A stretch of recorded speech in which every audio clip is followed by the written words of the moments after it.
Coach, the second quarter really made a difference. You held them to just 5 points in that quarter. What went right for you? Well, if I'm being completely honest, it helped that 20 got into a little bit of foul trouble right there, right? And so their main offensive weapon, Coach McIntosh found ways to get him in there. But I thought that probably helped. And then, the guys, not only were they solid defensively, but we rebounded really well in that second quarter. And so I thought that made a huge difference for us as well. What's it like reaching the Final Four? It's a great feeling. I told these guys before the game even started, no matter what happened today and no matter what happens moving forward, I can't tell you how proud I am of these gentlemen. I don't think very few people, that gentleman in the back probably knows, but coming from a rural community, we travel a lot. Like, we don't get the opportunity to go 10 minutes down the road and play games, and that's during the summer, that's during the fall, all season long.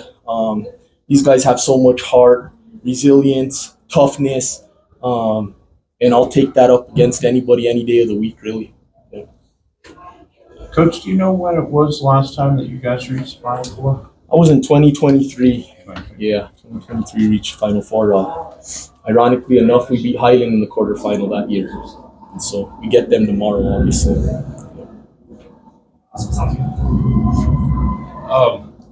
Malakhai, you come from a nice little line of post players up there in Taos. What does it mean to you to kind of put the Tigers on your shoulders and kind of push them forward through this? It's just family, and I want to help us get to as high as we can as a team. That I know we can go. So that's all. Coach, you had 4 players scoring double figures. So what led to the success of the offensive arsenal? Once we started getting the ball inside, everything changed for us. Early on in the first quarter, we weren't getting many post touches. Once we were able to get the ball inside, not only was Kai able to start getting some of his, but it also opened up some of our shooters. We were able to knock down some shots. I think that was probably the biggest thing that led to our success offensively. And really, that's been a common trait of ours all season long. We can consistently put, anywhere between 3 and 5 guys in double figures. And then this is the pit. I mean, how cool was it? I know you get to travel around a lot, coming down to the pit. I mean, how did that look like when you guys traveled over here? Was it like a couple days before the tournament? Yeah, we came yesterday. We had a big send-off, got a police escort, 10 miles out of town. And those are the special things that happen in a small community like ours. And so, the other piece to all of this is last year, all these guys as juniors were able to make the state quarterfinals. And so they got some pit experience, and I thought that was helpful for them this season. So to piggyback off of your pit experience, last year in your interview you said you were Cinderella's. How this year you guys belong here? How was your advice to your guys knowing that you belong here this year? Well, I don't know that I have any advice per se, but I just trust these guys so much. I believe in them. They believe in each other. We've gone through so much together.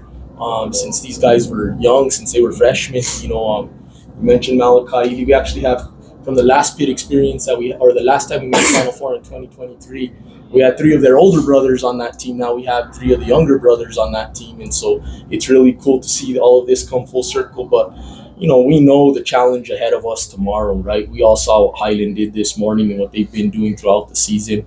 But what better group than to go out and make something happen. That floor down there has some magic, and we're gonna hopefully we'll tap into a little bit of that tomorrow. Mario, you hit those 2 3-pointers I believe in the second quarter, and that really kind of opened things up inside. Just how important was it for you guys to establish that outside game? 8 3-pointers overall. I think once we start moving the ball outside and hit some shots, it opens up a lot in the inside, and it allows us to find Kai a lot easier than before. And it just opens up a lot. And then, Coach, you guys had 7 total steals. 6 of them came for Roman. What do you got to say about his performance and what he did today? Yeah, Roman's an absolute dog on defense for us. He's always going to take, either the toughest matchup or the second toughest matchup. He gets his hands on a lot of balls. He deflects a lot of balls. He gets a lot of steals. I know for a lot of you, this is the first time that you guys have probably had a chance to see us play this year. But the way we played today isn't all that uncommon for how we've been playing the entire year, really.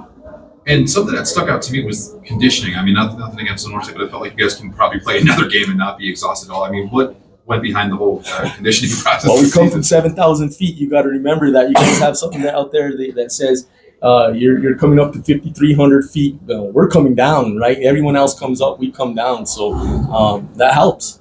Really. Just running up to Mount Taylor. And coming back. Gentlemen, congratulations. Good job. Watch yourself Thank coming you. down. Coach, I just have